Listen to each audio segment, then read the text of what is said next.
ভেরিফিকেশনের কিছু বিষয় নেই, মানে যারা লক্ষ্মীর ভাণ্ডার পাচ্ছিলেন তাদের নামটাই ট্রান্সফার হয়ে যাবে অন্নপূর্ণা ভাণ্ডারে। আপনারা 1000 টাকা বা 1200 টাকা পাচ্ছিলেন বা 1500 টাকা লিস্ট এক মাস আগে পেয়েছেন, আমাদের সরকারে আপনারা 3000 টাকা পাবেন। যারা যারা সিএ এর জন্য অ্যাপ্লাই করেছেন তারা পাবেন, কারণ আপনাদের অ্যাপ্লিকেশনের রাস্তায় রয়েছেন, প্রসেসে। যারা ট্রাইব্যুনালে অ্যাপ্লাই করেছেন তারাও পাবেন, কিন্তু যাদের নামটা কাটা গেছে সেটারও ভেরিফিকেশন হচ্ছে, তারা কিন্তু পাবেন না। বাকি যারা পেয়ে এসছেন তাদেরকে আবার করে আমি শুনছি কেউ কেউ যাচ্ছে ফর্ম ফিল আপ করছে, আইসিডিএস কেউ কেউ যাচ্ছে ফর্ম ফিল আপ করছে, বা ডিএম অফিসে গিয়ে নাকি ফর্ম ফিল আপ করছে। এরকম ফর্ম ফিল আপের কিন্তু কোনো বিষয় নেই। সুতরাং let me make it very very clear, যারা লক্ষ্মীর ভাণ্ডার পেয়েছেন তাদেরই নাম ট্রান্সফার হয়ে যাবে ভেরিফিকেশনের পরে। ভেরিফিকেশন আমাদের দপ্তর করবে, এখানে আপনাদের ভেরিফিকেশনের কোনো বিষয় নেই।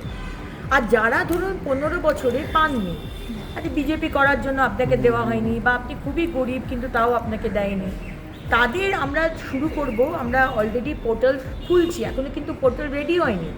অনেক জায়গাতে সংবাদ মাধ্যমে আমি দেখছি পোর্টাল খুলে গেছে, এটা কিন্তু সম্পূর্ণ ভুয়ো কথা। পোর্টাল খুললে আমরা আনুষ্ঠানিকভাবে আপনাদের জানাবো। যারা যারা পাচ্ছেন না সেই পোর্টালে অ্যাপ্লাই করবেন, যারা পাননি 15 বছর ধরে, এবং তাদেরটা আমরা 2-3 মাস বাদে বাজেট হওয়ার পরে আমরা সেটা দেবো।